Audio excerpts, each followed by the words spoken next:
Britons will go to the polls on May the 3rd to elect 5,000 local councillors in a key mid-term test of sentiment towards the UK government and its programme of austerity.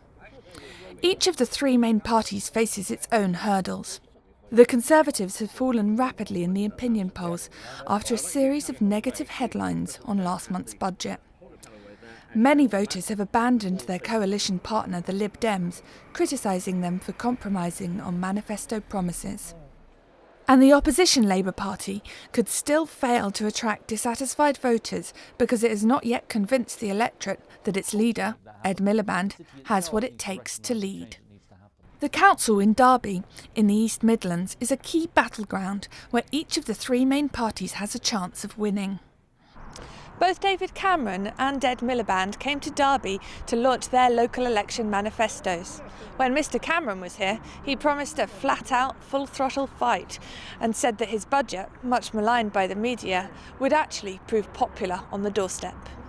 I think there's a general apathy with politics, really, from whether it's Labour or Liberal Democrat or Conservative. If I put the context of talking to who I know to be very strong Conservatives that I've visited before in previous years, they're a little bit unhappy with David Cameron. I think that they are unhappy with the way the budget seemed to go. I think fundamentally it was quite a strong budget for the times, really, but I think the media have actually turned on the Conservatives, and that's filtered through really to the public. But some voters are less convinced by the government's recent performance and are particularly incensed by the granny tax, which will raise the cost of living for pensioners in the country. We feel, in our situation, that the Tory government, and I am a lifelong Tory supporter, has seriously let us down. They just don't seem to care. I'm hitting 70 now, so I hope they don't hit the pensioners anymore. When Ed Miliband came to Derby, he tried to win votes by criticising the government for choosing tax cuts for millionaires over support for families. Paul Bayliss, the leader of the Labour group on Derby Council, is optimistic about their chances. The so-called granny tax has done them no good at all. There are lots of people out there who are very angry about that, and older people tend to vote, and people will go out and not only vote for us but also protest vote, which from our point of view means that we're going to pick up more votes this time from older people.